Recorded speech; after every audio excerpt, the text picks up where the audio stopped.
All right, chapter 5 and 6. Let's go. So we're going to talk about season planning and some individual practice planning here today. So when you're practicing, a lot of this is going to be repeats, so this might actually be a fairly short lecture. You still need to read the book before you take the quiz. So we're going to roll with it here. Apologies for the mowing lawn outside my door here going on. So planning for your season. So you're going to have key areas such as like medical services, conditioning, tactical planning must be addressed before the season begins and to ensure a good start. Knowing what you have also is going to help. Player safety. What kind of performance through getting medical examinations, making sure they have insurance, making sure your team has insurance, whether it's a club team or a school team. Preferably, if you can have year-round conditioning and tailored strength training programs, that would be the best way to do it. If you're in basketball coaching here, coordinating with the AAU programs, maybe you are the AAU program, and you coach the high school team, and then you coach an AAU team in the spring. I was talking with one of our people here, one guy in the gym here earlier, talking about their AAU programs that they were doing. Definitely have to check before the season starts. Make sure they have physical conditions. Have a physician check them out to make sure they don't have any bad things. Like there was a guy a few years ago. He had one eye. Played for Baylor. I don't remember what his name was. He found out he had Marfan syndrome, which is why he was so long and lanky. And that also comes with a possible heart defect. And so he never got to play in the NBA because no doctor would clear him because of that possible heart defect due to Marfan syndrome.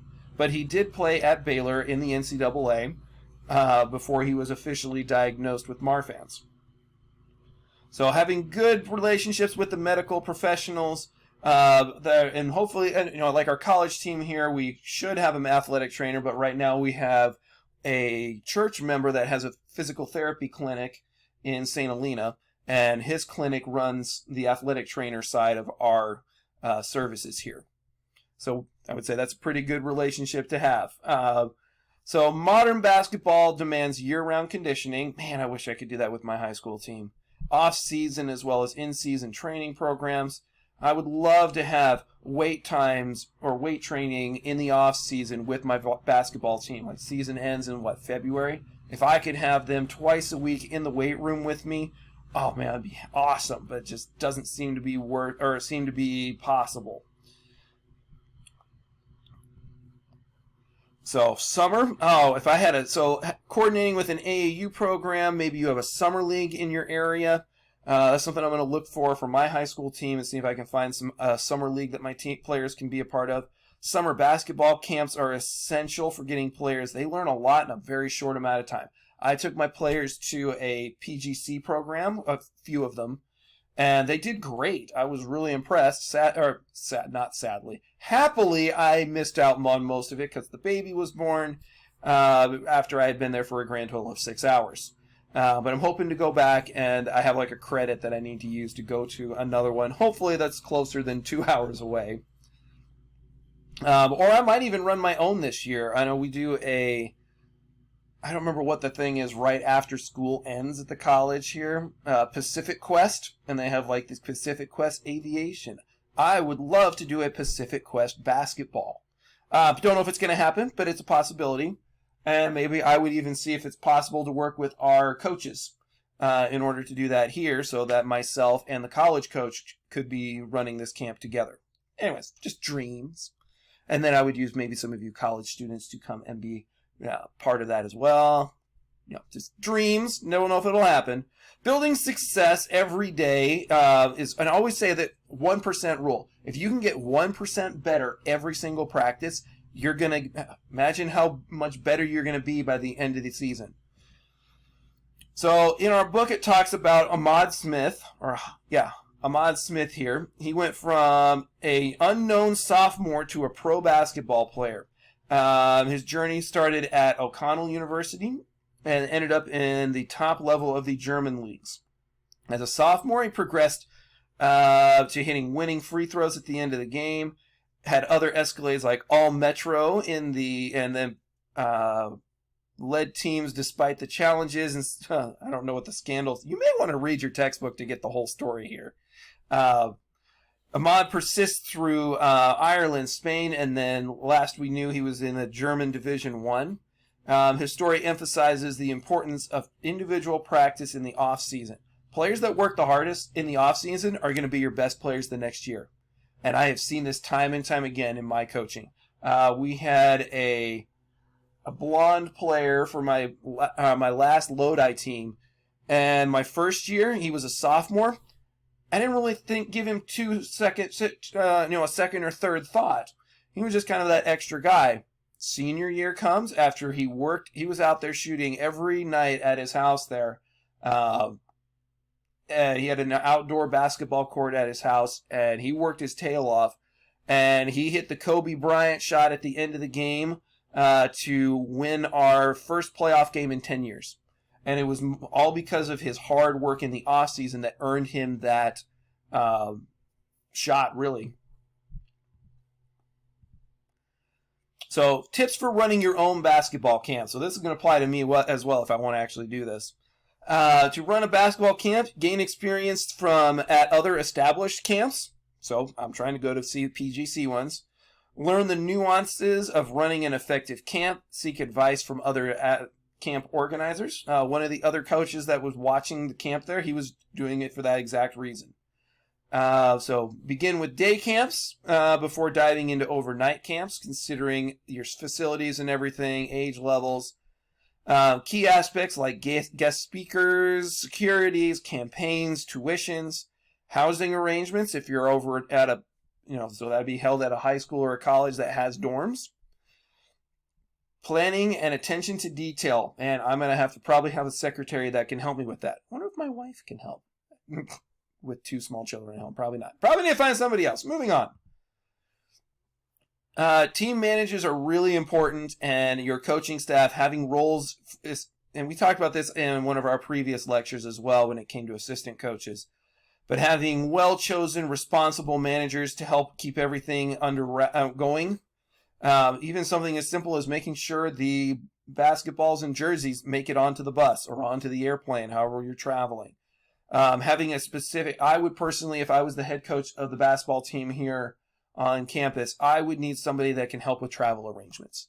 I am not good at that. It takes me forever. So having somebody that's really experienced doing that for a team manager would be huge for me. Equipment essentials, taking care of your team's equipment. I am probably one of the roughest people when it comes to our equipment. I do not like other people using the basketball team's equipment or the gymnastics team. For example, I would have people request when I was the gymnastics coach, can we use the gymnastics mats for this is one of the things they asked, for a Saturday night activity for the school. We want to have a game night and we want them to be able to lay down and play board games.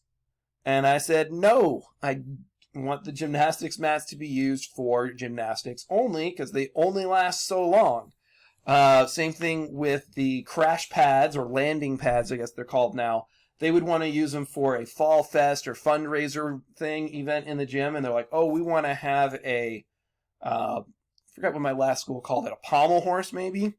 Gladiator thing where they would sit on top of the balance beam gymnastics equipment and they would whack it with stuff or whack each other with poles that had pillows on the end and try to knock them off and have them land on the gymnastics mats. And I told them, no, again, I want our stuff to be used for just gymnastics. So the same thing goes for like the shooting machine in the gym here. Currently, prep is not allowed to use the shooting machine that the college uses because they want it to last as long as possible for the college students. I totally support that. So prep is going to try to get their own shooting machine. Currently, we're working on getting actually the college's old one that's over at Rio. And I actually might see that today or tomorrow because they're having the college or the tournament here. So to be continued. We'll see how that goes. Considering league-approved basketballs, always check whatever league you're in. Do they have a specific basketball they have to use? Because usually they have a thing in there. Keeping good uniforms, ankle support, player performance, and safety. Making sure you know how to, if you don't have a trainer, making sure you know how to tape an ankle is massive to being able to do this. And maybe that should be part of this class is, can you tape an ankle? I know we have an entire class for athletic injuries and rehabilitation stuff. Care and prevention, there we go, of athletic injuries. And that's a major part is the ankle one, but maybe that's something I should be doing for basketball and volleyball because you're going to be doing it. Being able to adapt and change. Every coach has to be a little... I remember watching Duke a few years ago, which had Coach K at the time, and this was when Grayson Allen was there. And they were playing a 2-3 zone. I've never seen Coach K's teams run a 2-3 zone. But with the personnel that he had and the communication that he had with the players and the chemistry they had, they made a really difficult 2-3 zone. And it was highly interesting watching Syracuse versus Duke because they were both running 2-3 zones. Organizing your practice within whatever facilities you have. Do you have 1 court, 2 courts, 3 courts? My practices are usually I'm allowed to use the center court and a side court. So I tend to start on the side court because we practice girls and guys at the same time. But I usually have more players and put them in the middle. So knowing what facilities you have is very important. All right, season planning for basketball coaches. So here is, from our textbook, all the kind of master things.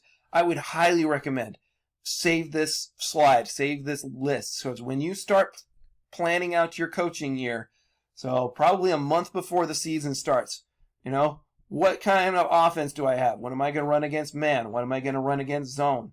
Are there going to be any combo things? Am I seeing any junk defense with like a triangle and 2? What am I going to do against a press? Defense. Are we going to run man? Are we going to run zone? Are we going to run junk defenses? Individual. Are we going to play on the ball? What kind of away from the ball coverage are we going to have? On the line, away from the line, denying? Or how are we going to cover the post? Who's going to double the post if we need to? And having ways of having that all selected out. What kind of conditioning? What fundamental drills are you going to run? We worked in our class practice the other day. We worked on mostly how we're picking up the ball and how we're passing it. Rebounding. I always struggle with this one for my teams is I don't like running just straight rebounding drills because I don't feel like the return for my time investment is very good. So trying to have that being an emphasis as a part of our games type approach is where I'm going to probably emphasize that now. How you're going to conversions. I call it transition between offense to defense, defense to offense. How you're going to line up for off or free throws. Do you put your guards up there on the defensive rebound? Because that way they're ready to get the ball out as quick as possible. Or do you try to put your biggest guys there? It's just something to think about. Your jump ball. Oh man, I screwed up the jump ball situation in my first teams because I didn't tell them where to stand. And so I'd put 2 people on one side and 2 people on that side, 2 people on the other side. And we had teams scoring buckets off the tip-off. And I'm like, okay, we're just going to have all 4 people back. So I make sure before our first game, that's one of the things we go over. What are your out-of-bounds responsibilities on defense going to be? And what kind of offensive plays are you going to run to get it there? So we call those blobs, B-L-O-B, baseline out-of-bounds. Kind of situations there. And then what else do we got? Game plans, rules. What new rules are there this year? Every year there are new high school and college rules. Trip organization, that's the one where I need a lot of help with. Are you going to have a dress code? I've had teams that had to wear a tie when they came to the games, and then they go to the locker room and change. Are you going to have curfews at night or not? Can they bring guests with them? I know in the NBA, can you bring a guest with you? Usually your wife, you would think, but I've heard things about like celebrities going on the team flights to go places. Are you going to get a bus for the whole team, or are you going to drive in vans once you get there, or are you going to drive the whole way? One year our teams drove all the way to Oregon, and the other year they flew. So it just depends. And then I haven't had to deal with the news media too much or PR things because we're a small enough school, but those are also things to consider. Usually the best thing I tell the players is you're never talking to the media. Let that be the coach's responsibility. So proper planning prevents poor performance. So if you have everything planned out, you're going to be preparing to be successful, whereas failing to prepare is preparing to fail. I really don't like coaches that come into practice or come into a season that have no plan. I'm just going to do it off the top of my head. I overplan so that if I don't know what I'm doing, I'm going to be, or if I don't get to it, like our practice the other day, and you're going to see a copy of it here in a second. We didn't get to everything I wanted to get to. And that's okay. I'd rather overplan so that I can have less to do rather than get to the end of practice and be like, well, now what do we do? Getting your scheduling. Scheduling is an athletic director thing most of the time. And, you know, it was interesting because we used to have like a conference meeting, and that's where we did most of our planning for the next year for stuff. So the athletic directors would all get together, and they're like, well, let's do the same date for next year. So, you know, we played on April 11th this year. Next year it's going to be April 13th is the second Tuesday of April. Well, that will still work for you. And so we actually almost tried to do like the exact same schedule. Avoid overscheduling tough opponents, balance building. I mean, if you have a schedule where you end up around 500, you're probably playing at the appropriate level for your team's amount of talent and capabilities. If you're losing every game, you might need to consider changing the competitive level. I did that in Arizona. Our first year, we lost all but 3 games. We switched to a different league, and that made all the difference in the world. New competitive league, and now we were above 500 my first year, and we made it to the playoffs, and we lost by 1 point with my best player getting a wide open 3 to have a chance to win it. I mean, what else can you ask for? So I really felt bad for the college here a few years ago because they had a top 10 NAIA team. I think it was Antelope Valley, and we had them for our senior night. Last home game of the year, we scheduled the hardest team in the league. I'm like, ouch, what a terrible way of doing that. Just killed me. And I just felt so bad for our seniors that had to go out being down 20 points in the first 7 minutes of the game, probably. It was just bad. And guys and girls both. It was just horrendous. Oh, man, I love scouting. Probably my favorite date with my wife after we'd been married for almost 10 years. There was a game, the top 2 teams we were playing on a Saturday night about 10 minutes from us. So I took a binder and our scouting reports, and we sat kind of in the back corner of the gym as far away from anybody that could listen. And we scouted the top 2 opponents in our league. It was really fun. We were just like, and here's the play they're running. We're diagramming plays. Their inbounds plays. And it was a good game like that. They had a lot of like execution type games rather than a like run and gun kind of game. So I learned a ton, and we were very successful against both of those teams that year. This is what our book has. I have another one that I'll show you another time. Personnel and tendencies. Here's their height and weight. I would grab that off of Max Preps if I can, at least in the high school world. You know, who's their first substitution? I like that as well. I usually just had their top 7 or 8 people is who I would write down and scout. Let's see. Who's the player who could take over? Whom do you foul? That's when you get off of that's something as an assistant coach. Make sure you know at the end of the game, tell the coach, this is the worst free throw shooter on the floor right now. When you get pressed, what are you going to do? Half-court man-to-man, half-court zone set that they run. Hopefully you can see both in the same game. What matchups do you have? And you can plot out what matchups you want, depending on your team there. I play a lot of zone, so I don't truly match up quite like that very much, but that's something I'm hoping to get better at as this school year goes on. Do they play a junk defense, box in one? I always did a triangle in one personally, or a diamond in one. That's just a personal one. I've only did it for one game, and we failed miserably because we were down like 15 points at halftime because some unknown guy hit 4 threes from the corner. We went back to our normal defense, and we came back and won the game. So sometimes I overplan. Again, I was telling you, travel, being efficient with that, whether you're using a bus, vans. I ended up getting my bus license so that I could drive. Speaking of which, I need to get my physical for that. But I love also something to think about. Some teams don't allow their teams to have headphones during trips. So they'll let them keep. I've had teams that don't allow them to have their phones during trips. Like once you get on the bus, nobody has it because they want them to talk to each other rather than sit there with their headphones on. I never did that, but I did see a music teacher that did that, and it definitely had more team bonding or more group bonding when they didn't sit there on their phones the whole time. Or just sitting there listening to music back before, I know it makes me sound really dated, when I had an MP3 player on a bus trip for a basketball game. Oh, and another random side note on the driving places. When you do drive places, I tell my teams, don't fall asleep. Especially if you have the first game off the bus or out of the vans. Tell them, do not sleep. So when my teams are driving from here to Santa Rosa, don't fall asleep because you're going to be sluggish when you wake up. Empowering success for colleges. Hopefully you as a coach can guide and support your players to get to the next level. Currently, my goal is to have one player from prep make PUC's team every year. And I think I have a pretty good chance. I don't know if they're going to all go to PUC after they graduate, but having the talent level to get there. Seems my time might be short. My little assistant is making noise. So empowering that success of those college or those players. All right, so some recruitment guidelines that come out of our textbook here.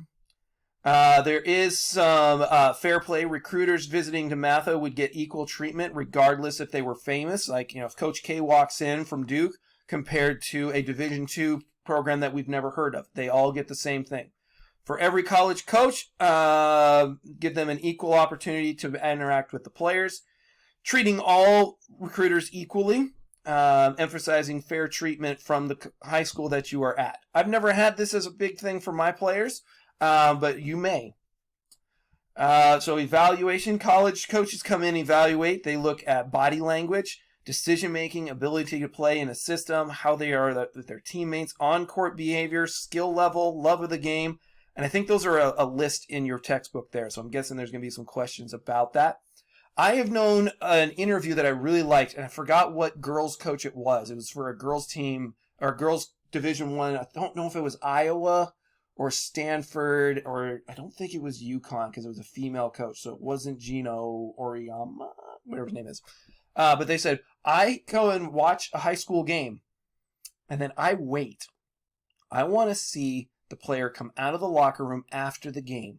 How do they interact with everybody after they think nobody's watching? And then that's how I know if they're going to fit in with the team aspect of this school. I love that concept for recruiting. If I was going to go do recruiting visits for PUC, I would be wanting to watch players after the game. I want to see, how do they treat their parents when they get out? How do they treat their friends when the game's over? And they think that the college coach isn't there watching anymore. Our book has a lot of things from DeMatha's ways to regulate everything. This looks like a lot of repeats here. There are mandated rules between recruiters and players. So like they can't talk to them until they can come watch as juniors, and they can't interact with them until they're senior. That's just an example. I don't know if that's what it truly is anymore. And maybe some of our varsity players can tell us more about that, because I haven't been a part of that side of it. But making sure you're aware that there are recruitment rules that you as a coach have to follow. So guidance for coaches, so assisting those student athletes. So coaches should help players get with their college placement, even if they don't go to college. I would always support my players going to colleges. I don't care if it's going to be mine, if it's D1, D2, D3, NAIA, Division I, Division II, or NCCCAA, any of them, whatever one they want to go to. And there are good teams and good coaches at every single level. And there are good schools that are going to get you a degree after that as well. But you want to help them do the best that they can. So before the season, we already kind of talked about this, the medical staff, training, weight skills. I think we talked about this more in the last few chapters, so we're going to keep going on this. All right, practice plans.